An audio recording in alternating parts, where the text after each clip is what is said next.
Oh, you didn't know? Your ass better call somebody! The energy revealed. Brooklyn to Queens, reppin' both hoods. Rob and CP, keep it fire, misunderstood. Cheer 'em all loud, let the anthem flow. Mets fans unite at the pregame show. From city stand lights to the skyline greens, it's the heartbeat of Queens, the craziest dreams. Rob hype on the mic, CP's the fire spark. Together they ignite, voices like the park. Fans dripped in jerseys, legacy bold. The Metropolitan story forever told.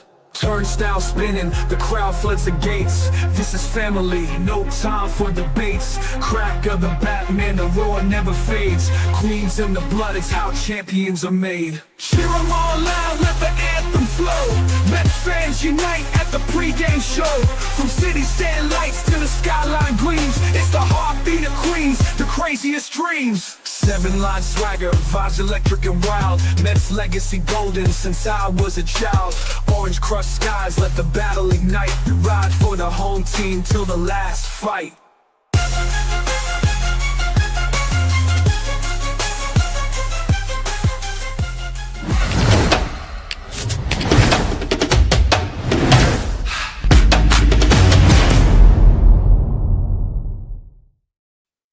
What's up, Mets fans? Welcome back to the Amazing Mets pregame show right here on the channels and on X.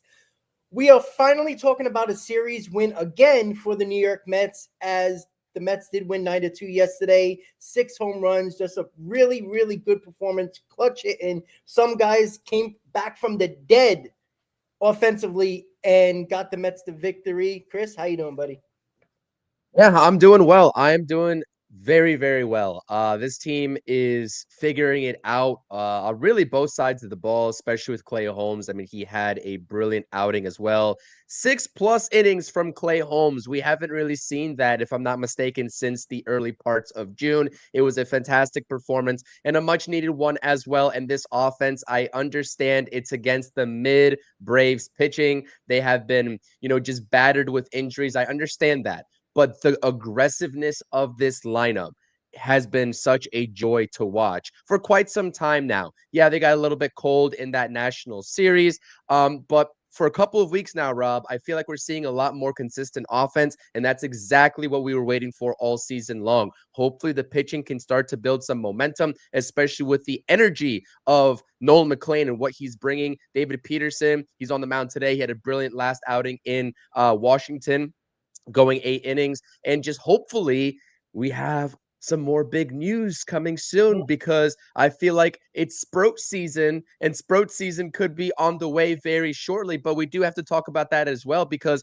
Brandon Sprout is actually coming out of the bullpen in Syracuse. I believe it's today, if I'm not mistaken, and they're trying to get him acclimated to that situation. So a lot of moving parts moving forward here in the later stages of August, moving into the month of September. Yeah, I did a short about an hour ago in regards to Brandon Sproat coming out of the not pitching today, starting today, which he was supposed to, and Austin Warren is replacing him. And what I didn't know until right after I finished the short was they're putting him in the bullpen as a possible, long man type of, I guess, to save his innings, because I think they're worried about his innings more than Tong and McLean. So I think that's why they're putting him possibly in the bullpen if he does come up, and it's probably going to be shortly. I'm assuming it's going to either be Stanek DFA'd or Brazaban going back down to put Sproat in there at some point. And I'm assuming it's probably going to be tomorrow for the Phillies series, just getting him ready to go, or sometime during the Phillies series, just to see how he acclimates back into the bullpen. And that just leads to Jonah Tong, as the script has flipped from what we thought the Mets were going to do, right? It was going to be Nolan McLean, right? They felt very confident in him and his demeanor and his poise on the mound.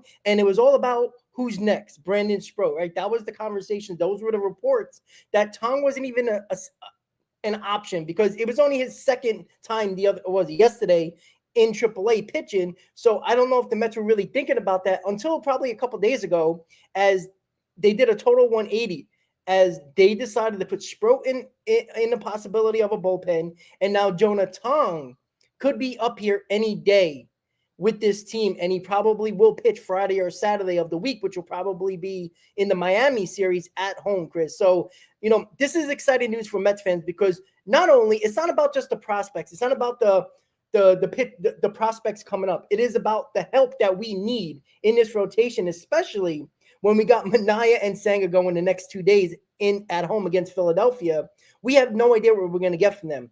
And we need guys like McLean. We need Peterson, who's pitching today. And we're probably going to need Tong doing what they have been doing in the minors and at the big league level in Peterson's case to get the job done, Chris. And that's why it's exciting, because we need the help. And the urgency finally seems to be there from the organization, from the top. And the team looks like, and the way Mendoza's managing, the urgency seems to be there now. And that's a good sign 33 games ago. Yeah, absolutely, 100%. And I do think that David Stearns' hand was definitely forced, especially with the way things were playing out. I don't know. I mean, did he really expect Nolan McLean to be here this early? Probably earlier than he really wanted to. I don't really think so. But again, his hand was forced. Now, Patrick is saying basically Stearns needs to save his job. That's the 180. I don't think, no matter how this season played out, that David Stearns' job was on the line. I just don't believe that, especially when the Mets and Steve Cohen have been waiting for David Stearns for so long, leading up to his hiring. But his hand was forced, right? That would be a very bad look if he just didn't get any pitching help. The premier cream of the crop pitching in the offseason, and also no trades at the deadline for any impactful arms, and also didn't bring up the prospects. Like, you can't go 3 for 3 and failing to do that. So David Stearns, the urgency, I think that's the best word, not only from the players, because I did have some concerns watching the Mets live in person in that Nationals series, especially when they were down in games 2 and 3. The urgency just didn't seem to be there watching that team in person. So I was curious how they were going to respond in this Braves series, and they responded in a very major way, which is nice to see. But not only from the players, the front office and David Stearns really getting a sense and having a feel for this season is going to get ugly very quickly, and you're going to lose a playoff spot from the Cincinnati Reds very quickly if you don't make these moves for these prospects. And he did, and we're starting to see the benefits of young, fresh arms coming up and helping out these veterans in the rotation that simply just haven't had it over the past couple of weeks or even months. So I think it's interesting to have Brandon Sproat come up and, maybe test that bullpen idea out. It makes sense, and I understand it. But at that point, personally speaking, I'd rather just have Brandon Sproat start and then move Clay Holmes into the bullpen. I would rather that happen. But if I get, Sproat in the bullpen versus nothing, of course I want Brandon Sproat on this team. So I'll take that at the very minimum. But I also wouldn't discount him getting a couple starts down the stretch, especially in September, if the other pitchers don't get it together. Yeah, it is interesting because I think Mendoza pushed Clay Holmes because I think they were on the brink of putting him in the bullpen, to be quite honest with you. I think if he would have failed, because we saw that 4th inning, he walked 2 guys, right? It got a little bit closer. It was 3-2 at that point now.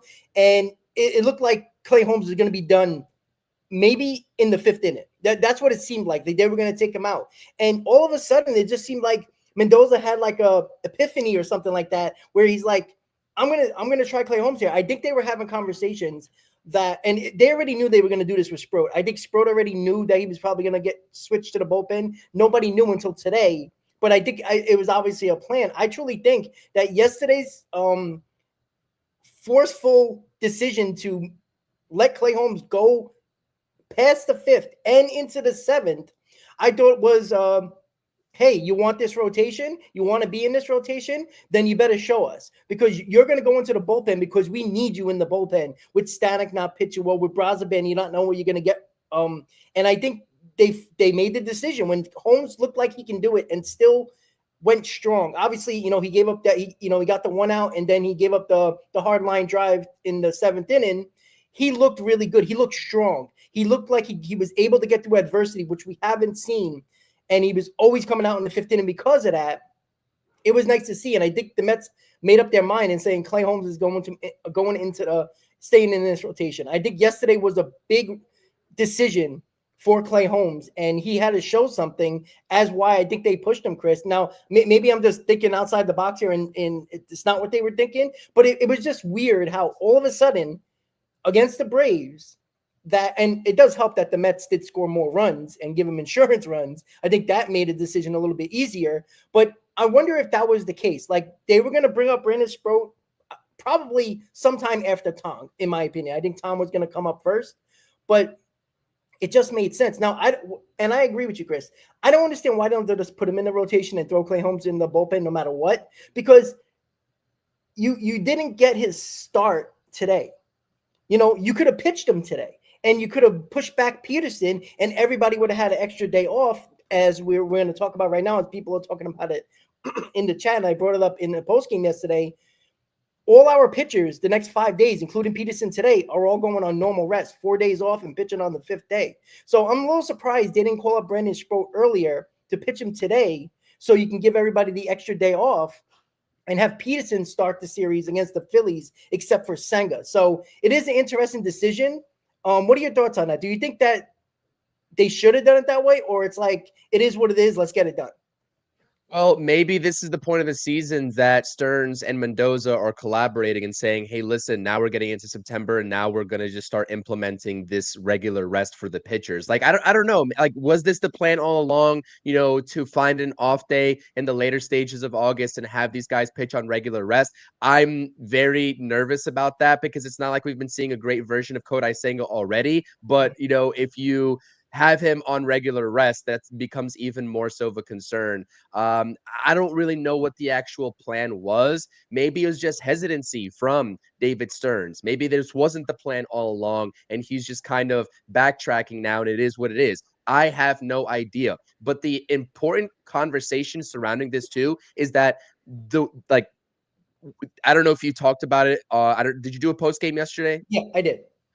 I didn't get a chance to. I was out. I'm sorry I couldn't be a part of it, but I didn't get a chance to see. I'm not sure if you talked about it, but the Frankie Montas injury news, for me, came out of left field. I had no idea that was even a thing. I think a lot of Mets fans are saying the same thing and are thinking the same thing. I had no idea, but that opened the door wide open for this move or potential incoming move for Brandon Sproat to join this team, especially in the bullpen.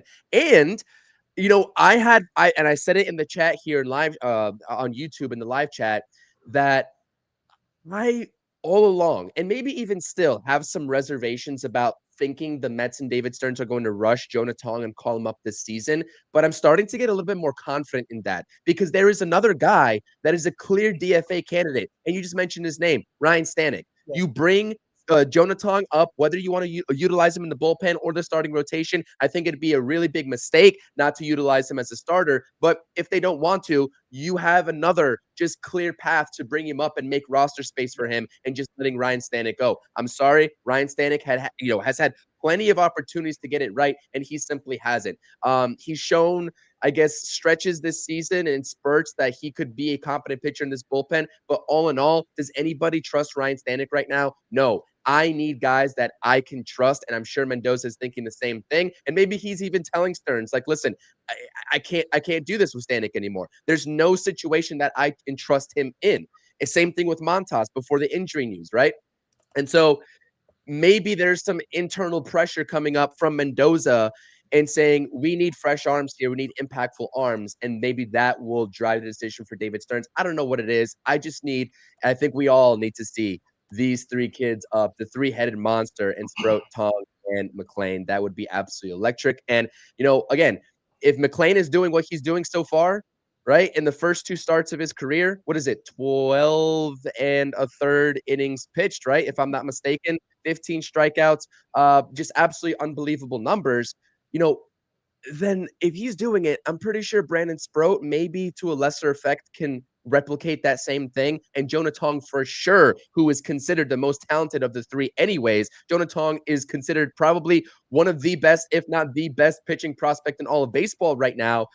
Yeah, he's going to provide something similar to what McLean has already provided. So I understand that the innings limit is a concern. Maybe they're more concerned about the innings, like you just said, from Brandon Sproat rather than the other two. I don't know what it is, but get these guys up here and let's rock and roll because the impact that they're going to have is insane.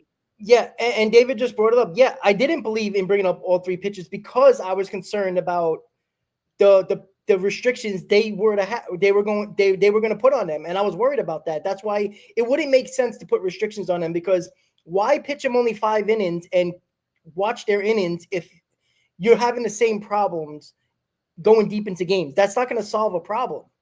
And now that they're clearly not worried about that, especially with Nolan McLean, now we'll see what they'll do with Tong. And obviously Sproat, they're probably concerned about innings, in my opinion. That's why they're throwing him in the bullpen. And again, I think Ryan Helsley being a problem is another reason why I think Brandon Sproat's probably going to go to the bullpen. They need somebody. And maybe Sproat will be that guy. I don't know. We'll have to wait and see.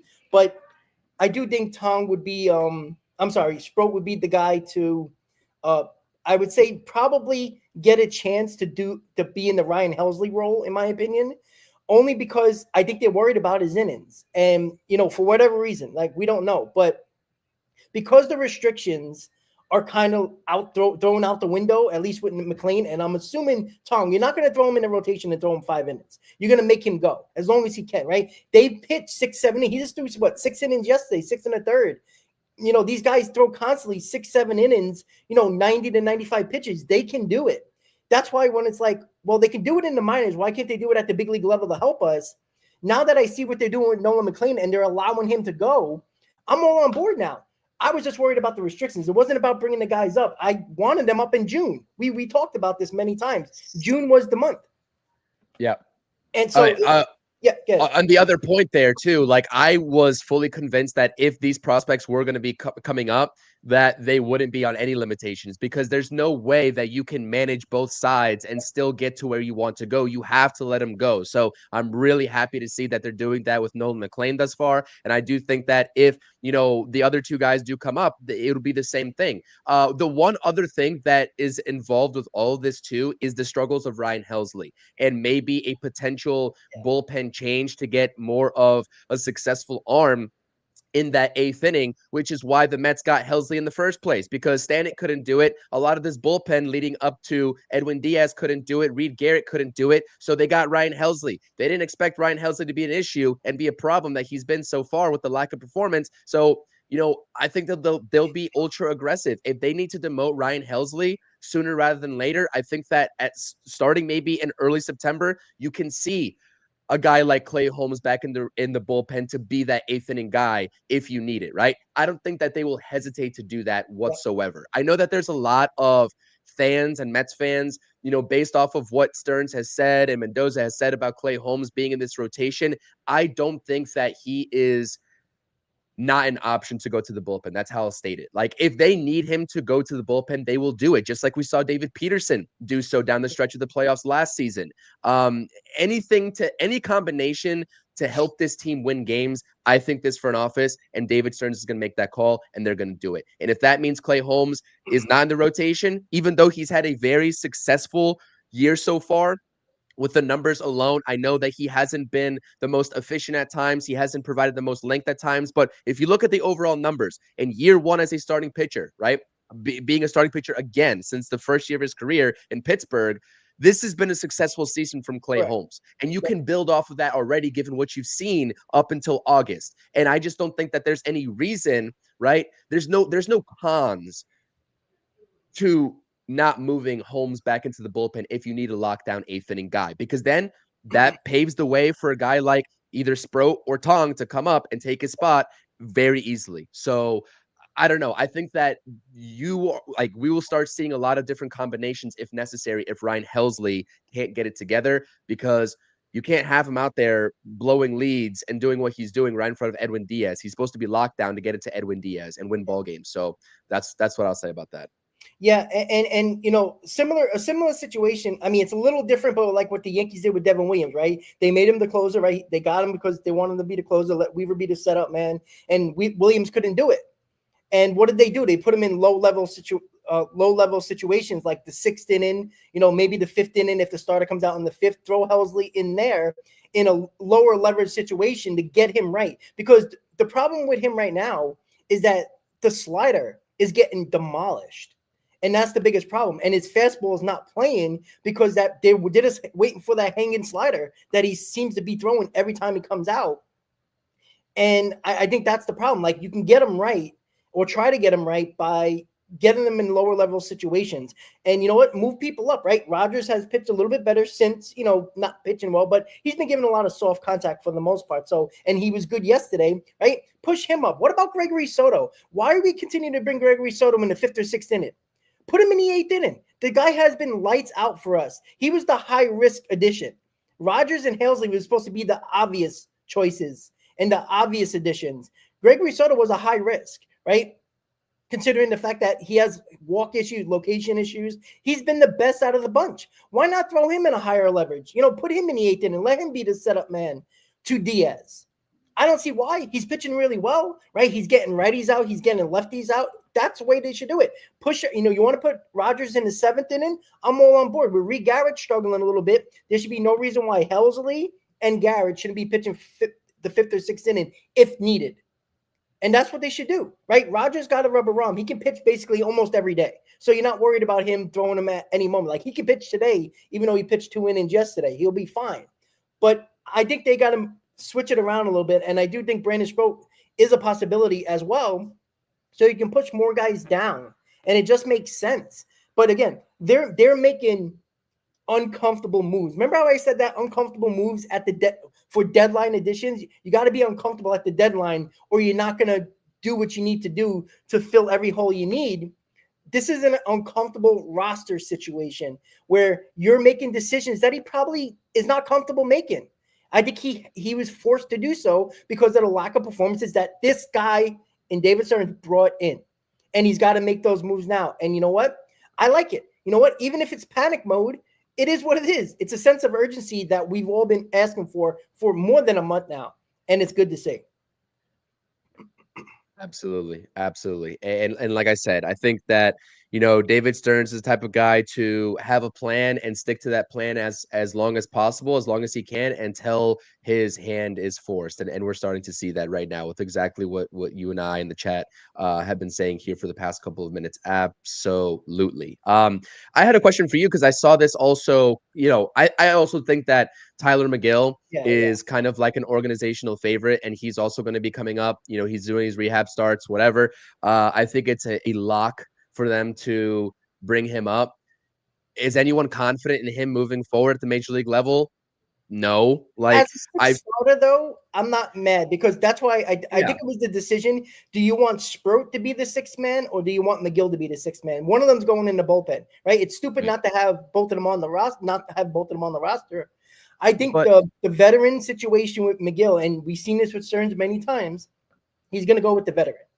Even though Sproat probably has a bigger upside, I think McGill's going to be the 6th starter.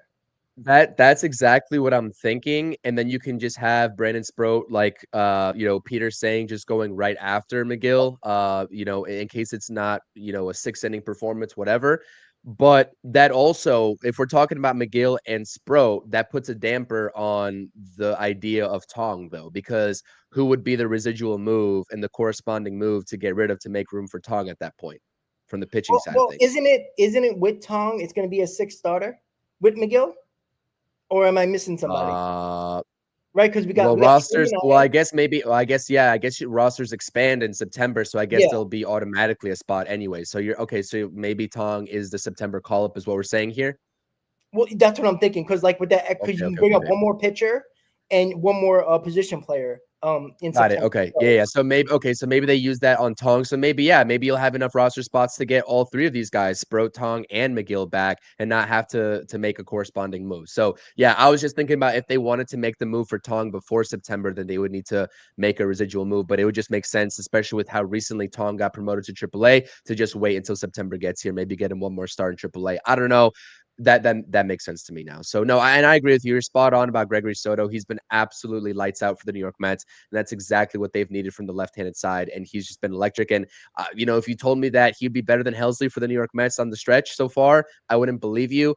I'm just holding out hope that Ryan Helsley figures it out. I'm sure his confidence is wavering a little bit, but we're going to need him in a big way, and that's for sure. Absolutely, yeah. You can bury him for a little while, but you're going to need him. Like, I don't think you're going to go very far without Helsley being a part of this bullpen and being good in this bullpen. I want to get to the lineup because before we get to actual lineup today, What about Starlin Marte, right? There's been a lot of talk about Marte being, DFA'd at times and not being a part of this, instead of being just the rah-rah guy on the bench.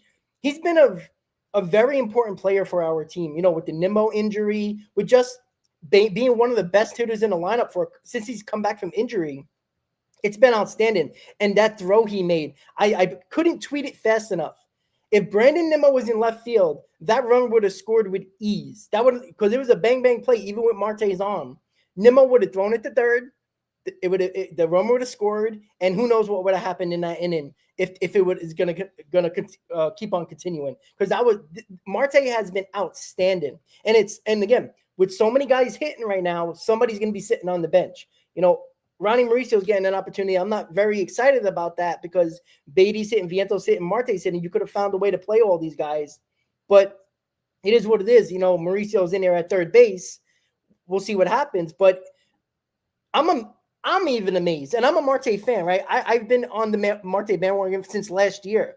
The guy just is a clutch player. Like, I know he's 36 years old. You can't play him every day in the outfield. I understand that. He can DH, but with Vientos surging a little bit more, you can't play Marte every day. But it's hard not to get Marte's bat in that lineup. And it's just amazing what he's doing. And, it's not just about his what he means to the clubhouse. It's what he does on the field, that he still comes through at 36 years old. It's kind of amazing. Even I'm shocked. And I actually really like Marte, and we talked about it last year in the playoffs, or even before the playoffs. It is amazing what he's done, and he just continues late in the season to always find a way to be in the mix, to doing something positive for this team, and it is amazing with Marte. We even had these conversations as recent as the beginning of this season, maybe even the offseason, where we were talking about Starling Marte's roster spot and the Mets being reportedly, in the market, especially in talks with Kansas City, to move him over there potentially for a reliever.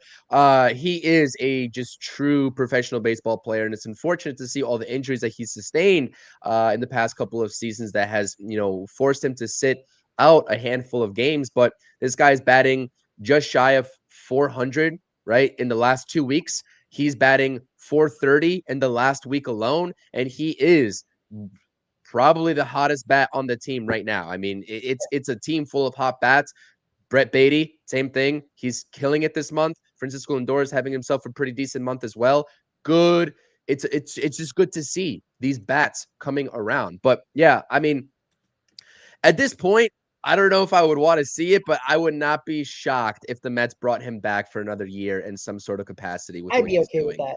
As a bench guy, he's a bench guy, do it, right? We didn't think he could do it, right? We thought, it was going to be and even the broadcast talked about it earlier in the season, that they don't believe, they were not sure what Marte can bring as a utility or as a bench guy. And he fits into that role because he's still got enough speed to play the outfield every now and then. And he's a good bat off the bench. And, it's a guy like that. I don't know. He's just still a good professional. And those guys are hard to come by. Like Jose Iglesias is a good professional. That was the big reason why he did so well at the Mets, because he was just a professional ball player. He's not the best player in the world. But when he got a professional veteran as a bench guy or on this team, it can do huge things for you. And it's showing in Marte's sense right now. Well, so Marte, I'm seeing he's getting the day off here. He's not playing today. My thing is with the defensive alignment, we've seen a handful of games of Starling Marte in the outfield, right? I mean, he was kind of forced to come into the outfield when Nimmo was removed in Washington. And you just were talking about one of the defensive plays as well. I mean, you have an outfield that lacks arm strength, especially with Mullins getting starts over Tyrone Taylor on a handful of occasions. If you have Mullins and Nimmo patrolling center and left field respectively, you're not throwing anybody out. Yeah. You're not throwing anybody out. Those are like really, really weak arms from both of them. And so I'm curious if, they've just been playing it very conservatively with Marte to get him in a spot where he can contribute more defensively down the stretch of this season, to have that arm in the outfield alongside Juan Soto, who has an average arm. It's not subpar from Juan Soto in right field, but it's also not the best arm in the world. I think that Marte could pay dividends. But then you run the risk of injury and just taking his bat out of the equation for quite some time, moving towards the playoffs. And it's kind of like, what do you do and what sort of decision that you make there? But I'm just telling you this right now, defensively, if you have Mullins and Nimmo out there, I'm not confident that they throw anybody out. So that's something that I'm also actively thinking about from a managerial perspective if I'm Carlos Mendoza. Yeah, you could really think about Tyrone Taylor and Marte playing center and left in defensive replacement situations late in games, considering the fact that, if you're winning the ball game, do you really want a noodle arm of Brandon Nimmo and Cedric Mullins? You could put Tyrone in center and Marte in left for 2-3 innings.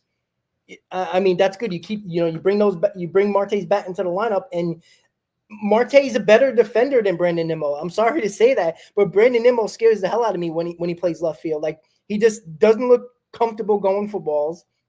I never liked him going back on baseballs, especially in center field. Now in left field, I don't trust him throwing anybody out. And, if you're in a close game, if you're in a 3-2 game and there's a guy on second base, I don't want a base hit to Brandon Nimmo. I just don't, because he ain't throwing him out. He's not throwing him out. And I'd rather have Marte play left field late in the game. Maybe that's an option going forward. Right? You saw Tyrone Taylor making that great catch against Michael Harris late in the game yesterday. That ball was, ready to just hit that grass and possibly go into the gap. And Tyrone Taylor made an exceptional catch that I don't think a lot of people thought he could have made, just the way the ball trajectory was. But that might be an option, Chris. Marte coming in for defensive replacement late in games. If we have a lead, you put Marte in left, Tyrone Taylor replacing Mullins in center. Now you got a really good defense, and Marte's still got enough speed to play that left field position. And we know about the arm. You get Tyrone Taylor's arm out there and his glove, and you get Marte's arm out there in left field, which I think would be huge in a close game, depending on, late in games, play Marte 2-3 innings. And you also have his bat in the lineup later in the game if it does come up again. So that's a good, plan to have, or at least, extra guys that you can trust in those spots, because there wasn't even a thought Marte coming in for defensive purposes for anybody, during this season. And it's becoming, a hot topic now, because you see how much better guys are in left field when Nimmo's not playing. Like, it's a huge difference. Guys, look, you're going to see runners get held up now. If Nimmo's not playing in left field, it's a huge difference. And, I really, this might be crazy to think, and I know this is off-season talk, but there might be a conversation to be had where the Mets might try to move Nimmo this season, especially with Ryan Clifford being on the fast track as well. Could be a strong possibility that Nimmo might be, they might look to move Nimmo somehow, some way. And I don't know if they're going to eat all the contract, but just to get him off this team, because again, we talked about this core. At some point, would you rather have Pete Alonso longer term over the next 5 years or Brandon Nimmo? I think that's an easy choice. And and I'm not the biggest Pete Alonso fan, but that's kind of, a stupid decision if I say Brandon Nimmo.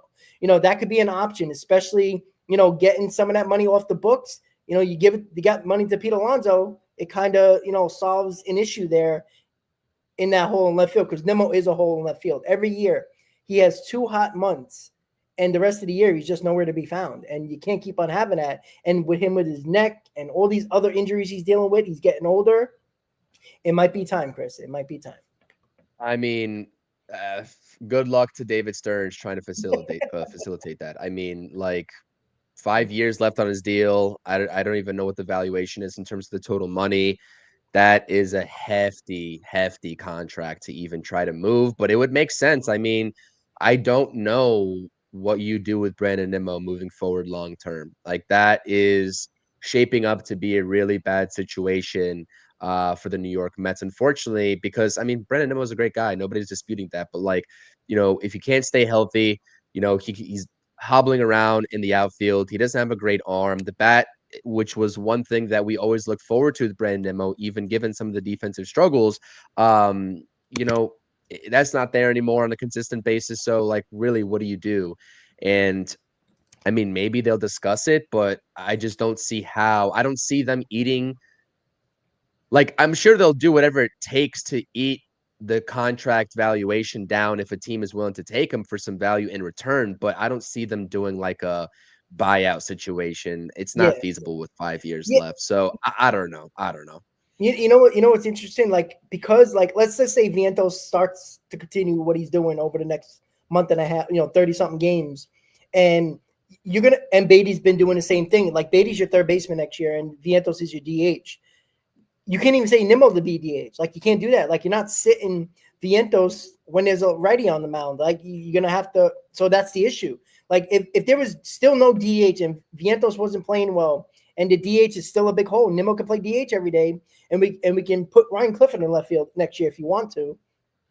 But you can't even do that anymore. So that's why I'm thinking, like, Nimmo's not going to be a big part of this team, in my opinion. Even if he's on this roster, like, he might have to fill the Starling Marte role. If the Mets don't want to give that 1-year deal to Starling Marte, you got to throw Nimmo on the bench and play him occasionally. One, to keep him healthy, and two, it's just not worth it. Like, Ryan Clifford is the beast. Like, they really like Ryan Clifford. Like, that's a big reason why they traded Drew Gilbert, because of Ryan Clifford's resurgence. So it's going to be very interesting. And I know we're getting to offseason talk here with 33 games to go, but the Mets just 3 days ago were a half a game up on the Reds, and now they're 2.5 games up on the Reds. I was never worried about the Reds, to be honest with you. I don't think they were very good. I just think the Mets played so bad that it looked like the Reds were better than they are. And they're not. Their best pitcher got rocked yesterday.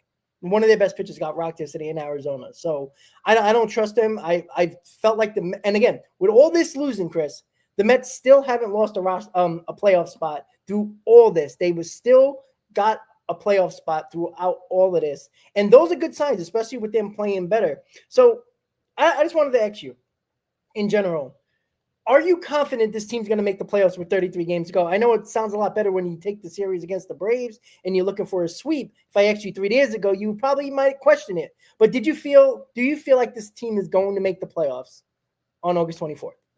Yeah, I really like, as close as the Reds have gotten to the Mets, even as far up as a half game back, I never, even through all the losing, I've never really felt like the Mets playoff spot is in jeopardy. Like, I've never felt like that. So it's good to see the Mets gain a couple games back on the Reds and just kind of hold them there. And hopefully, the Mets can make some noise against Philadelphia and kind of cut at that division lead.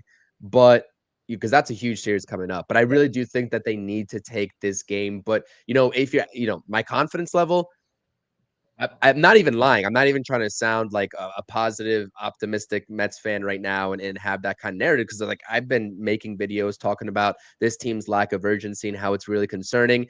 I've never really felt like, yes, they've been in danger of losing that spot mathematically, but I've never really felt like this Reds team behind them is even a real threat. But I could be mistaken. I should knock on wood, because like it's baseball, anything can happen. But you just said it, you don't really believe in the Reds or any team that's behind the New York Mets right now. And I think that this is the Mets playoff spot to lose, clearly, and they just control their own destiny in terms of it. If the Mets aren't division winners, I'm going to be disappointed, but not overly disappointed, because wildcard teams have had a lot of success moving forward in the playoffs in recent memory, especially on the National League side. So get in the playoffs any way you can. I don't even care if it's the last spot. It'll be hard because you'll probably have to play a tough Padres team, if I'm not mistaken. That's how it's shaping out. So we saw the last go around against the Padres, back in 2022, didn't end so well. And historically, those pitchers, no matter what they're doing, that staff always has a beat on the Mets lineup. And I just never trust the Mets lineup against the Padres pitcher, but maybe things are different this year. Just get in, see what happens. But from a wild card perspective, I just have never felt like the Reds were truly going to overtake the Mets. So we'll see how it plays out in the end.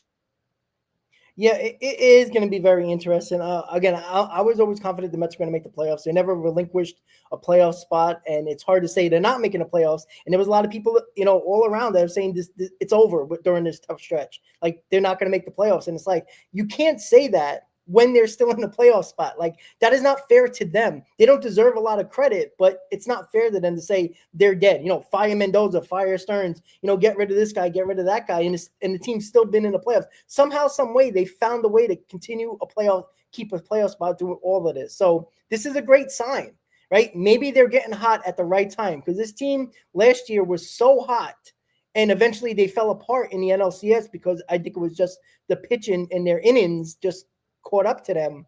But maybe this is the time for them to get red hot, and that includes the offense, the pitching, figuring it out.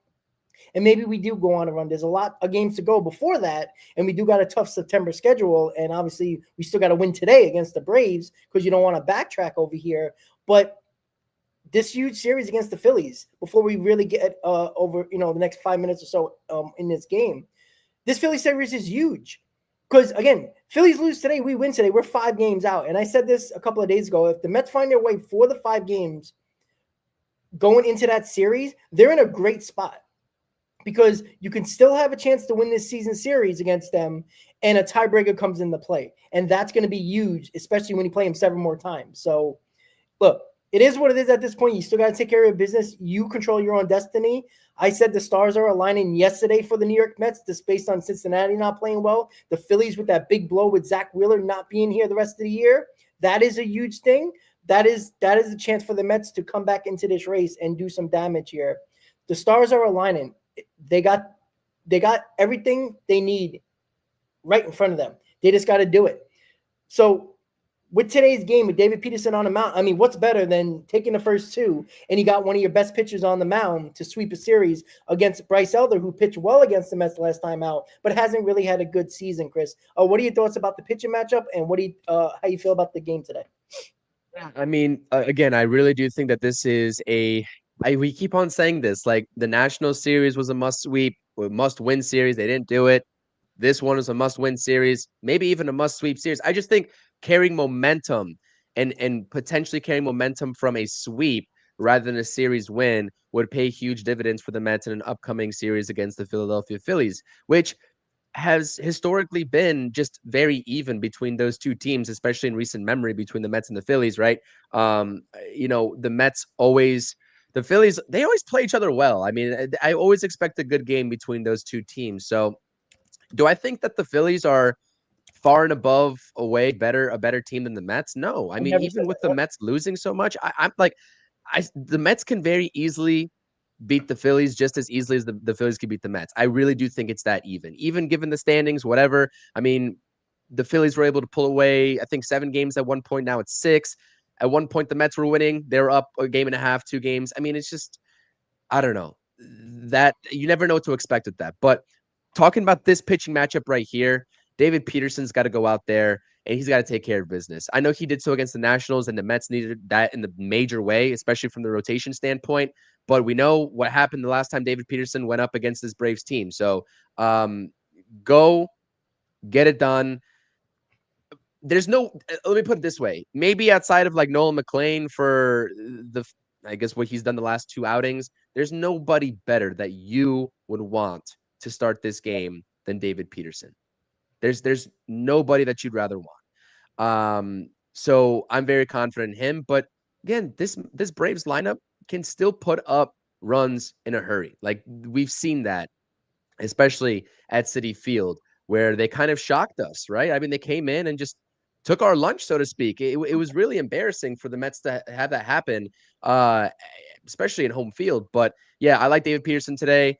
And from a rotation standpoint, and I know we're talking about this game right now, but if the Mets were seriously considering moving a rotation starter to the bullpen, if that's a serious consideration for them, do you think Clay Holmes, besides Clay Holmes, because we already talked about that earlier this stream, between Senga and Manaea, do you think that's even a consideration for them between those two? And if so, who do you think that they would choose to go to the bullpen?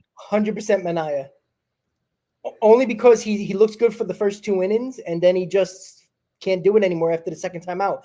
The reason why I wouldn't do Kodai Senga, because do we really trust him to be ready at any given moment for the bullpen?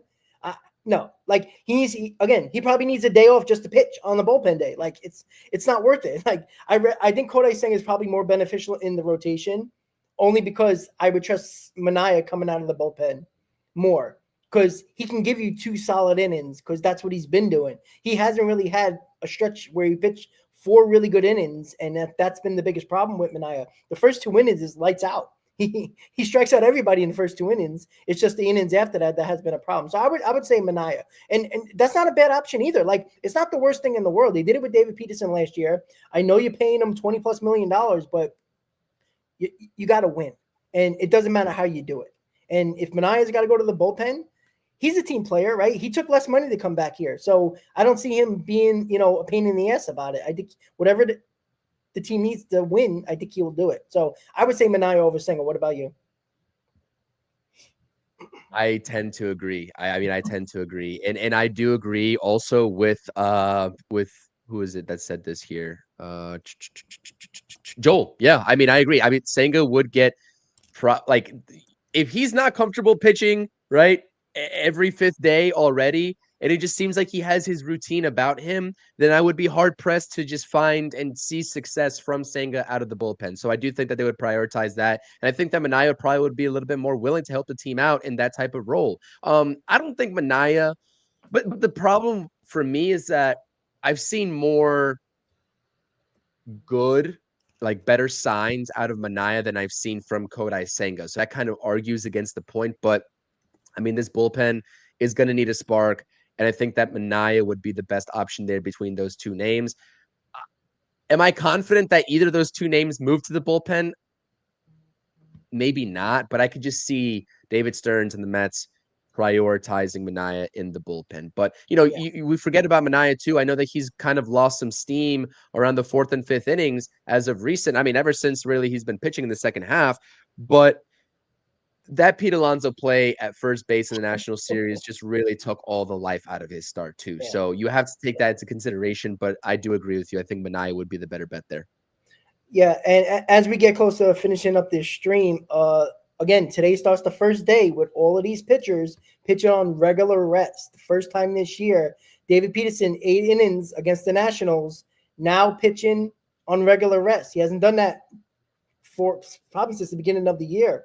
And the last time he did that was about 2 weeks, about a week and a half ago, where he got rocked and not pitched well in that regular day's rest after pitching really well his last time out. So we'll see if David Peterson can continue to be really good on regular, or at least this time on regular rest. And this is a big test, not just because we got to sweep the Braves here, but with the Phillies and the Marlins coming up at home, well, a lot of these guys are pitching on normal days rest, as we started the show talking about. This is a big test, not just because of the teams we're facing, but can they do it? Because this is a big test for them, considering that they're going to pitch on regular rest in the postseason. There's no way around that. So just like they tested Holmes yesterday and pushing him 6-7 innings, they got to push these starters because they don't have any other choice anymore. And it's going to be very interesting to see if they can all handle that. We all know Kodai Senga never pitches on normal rest, but a lot of these guys haven't done it either in a while, and it's going to be a big test for them, Chris. So, any final thoughts before we call it a show? No final thoughts. I know you're doing the post game. I'm going to try my best to make it. No promises. I do got to run some Sunday errands, unfortunately, but this is a very, very important game, man. I can't overstate or emphasize that enough. You need to go back home to see Philly riding high. And I know that a series win theoretically does that, but how much better of a feeling would it be to get the sweep? So go out there, get it done. Want to see some good stuff from David Peterson. And for the offense, like I said, I've been saying it over the past couple of weeks, when they really started to turn it on, I'm not concerned about the offense moving forward. They're finally performing up to expectations and putting up runs in bunches. 6 home runs. I've never seen, if in a long time, maybe ever since 2024, right? I've never seen the Mets offense be this aggressive and have this much success, right? And I'm not talking about like sparse success. I'm talking about guys stacking hits together, like home runs together. And I'm not talking about individual performances. I'm talking about as a team. Like, they're aggressive and they're not waiting and looking for walks anymore. I think at some point we reached a point in this season with the offense that they were looking for walks, just any way to get on base rather than being aggressive and putting a ball in the gap or over the fence. Now we're starting to see that. The recipe for success is still, and the emphasis should be on the starting rotation trying to figure things out. And reinforcements will be on the way, whether in the bullpen or the starting rotation, whether the Mets have to shake things up and move a rotation arm to the bullpen to make some room in the rotation, whatever has to happen, I think this team will do it. I think this team will get to the playoffs. There's a long way ahead. There's over 30 games. I understand, but I'm starting to see glimpses, Rob. I'm starting to see some good signs. Like, we're not there yet. We're not to where we want to be at just yet. And we'll know after the Phillies series if it's possible or not. But the signs are starting to be there. Again, I'll knock on wood to not jinx it, but go out there, win this game. And hopefully, whether it's just Rob or Rob and myself for the post game, we will be amped up for a series sweep. That's what we're hoping for in the post game. So let's go Mets. Yeah, they're finally not relying on hope and actually using their sense of urgency and getting better players in here internally to do the job. So with that said, guys, thank you for tuning in to the Amazing Mets pregame show right here on the channels and on X. And make sure you tune into the post game after the show. Hit that like button, subscribe to the channels, guys. And I'll see you later on the post game show, hopefully talking about a sweep of the Atlanta Braves and going back home for 7 games. Have a good day, guys. Enjoy the game, and let's go Mets. Go Mets.